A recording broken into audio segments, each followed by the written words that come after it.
How's it going, everybody? Mothercross 316 back with another comic book flashback. Today we are looking at the Amazing Spider-Man issue number 76. This issue came out in September of 1969, and today we are seeing the return of the Lizard. That's right, we remember from last issue how Curt Connors had transformed back into the Lizard after the whole big storyline that we had surrounding the clay tablet. Well, that mystery has been solved, and we saw the death of Silvermane, but now we have the threat of the Lizard. He is out on the streets, and he is seeking revenge against Spider-Man. So what's going to happen in this issue? We're going to find all this out as we look at this issue. As always, this is brought to you by Smiling Stan Lee, who wrote this issue. We have Big John Buscema doing some artwork here, as well as Slim Jim Mooney doing the illustrations as well. We have Hammy Sammy Rosen on the lettering page. So let's go ahead and get started here. And I believe this is maybe the first time that we don't have John Romita Sr. doing the artwork in this issue. So maybe John Romita has taken a step back here and letting John Buscema and Jim Mooney do the artwork here for a time. But otherwise, awesome artwork, and we're going to look at some of this right now. So let's go ahead and leap into today's story. We see that the Lizard is in fact on the loose, and he is seeking revenge against Spider-Man. One or two people come to mind, and that is Martha and Billy. Of course, Curt Connors is married to Martha, and that's his son.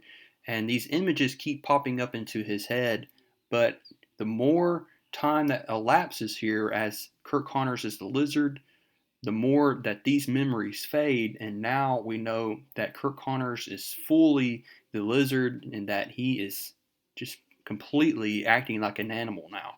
And so we know for certain what happened back in issue number 45, how Spider-Man had fought the Lizard and he trapped him in this refrigerated car, and it tricked the Lizard because reptiles cannot survive in cold climates. And so that was the way that Spider-Man was able to defeat the Lizard last time.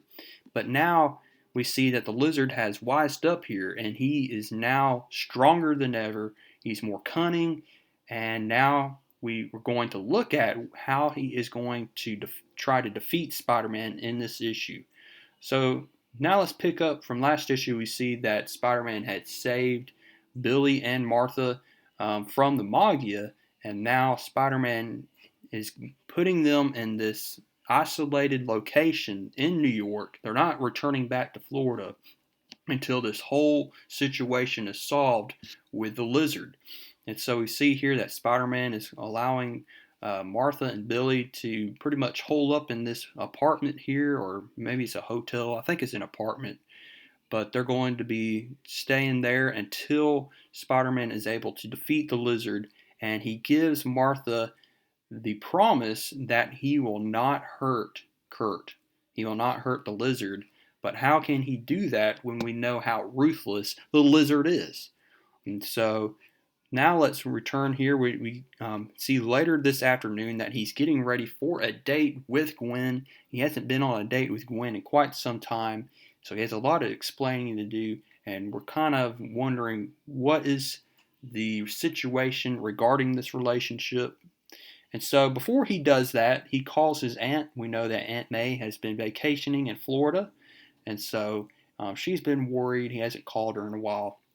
So he catches up with Aunt May, and then we see that once again, we know that Peter Parker is best friends with Harry Osborn, and all Harry Osborn wants to do is spend time with his roommate, but it looks like Peter Parker does not have time to spend with Harry Osborn, and he feels pretty bad about it because he's always hanging around him, but we know for certain that he can't hang out with him right now. So he feels like a bad roommate. And so we see here that he goes to Gwen Stacy's apartment here, and Gwen Stacy's like, "Look, I've been wondering about your disappearing acts. Why are you always breaking dates? Is there another girl involved?" And so Peter Parker basically says, "No, there is no girl involved. You are my girl. That's the only girl that I like is you.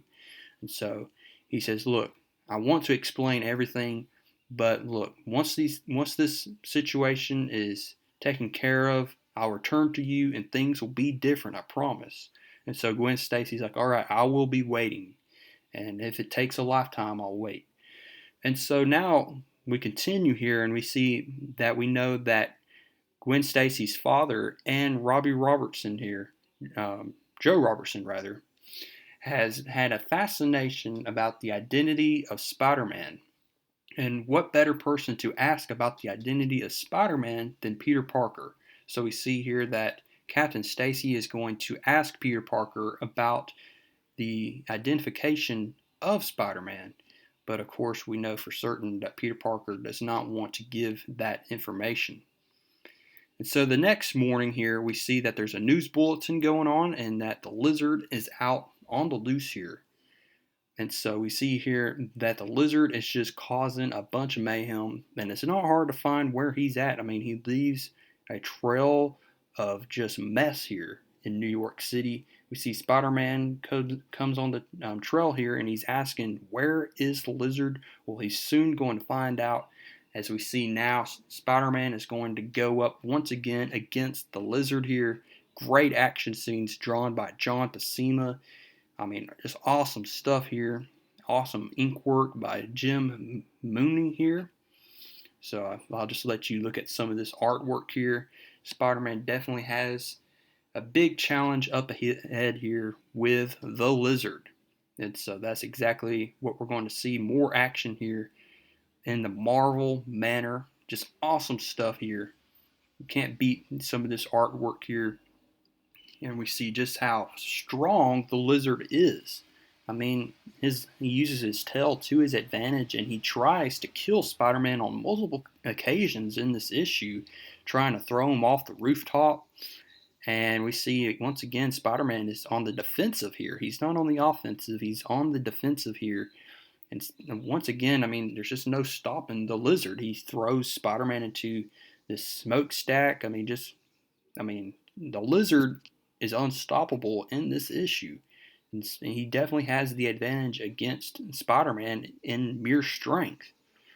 And so we remember just how strong the lizard is and how cunning. He tries to leave Spider-Man alone because he's like, I want to fight you on my terms when you are good and healthy.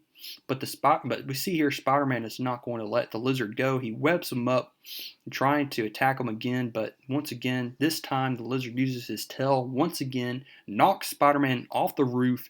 Spider-Man is about to fall to his death when all of a sudden we see the Human Torch is going to come to the rescue. Now Spider-Man doesn't want this. He wants the lizard to follow him down below on the streets. But we see here that the Human Torch saves Spider-Man from falling, and he returns Spider-Man back to the rooftop where the lizard is at. And this is exactly what Spider-Man does not want to happen. So now we leave on a cliffhanger here as to what's going to happen next issue, as we see the Human Torch has now gotten involved in this conflict with Spider-Man and the lizard.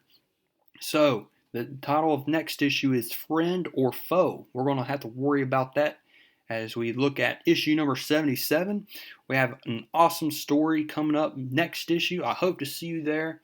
And before we look at issue number 77, go ahead, give this video a like, and if you have not subscribed, go ahead and subscribe. And until next time, keep reading comics.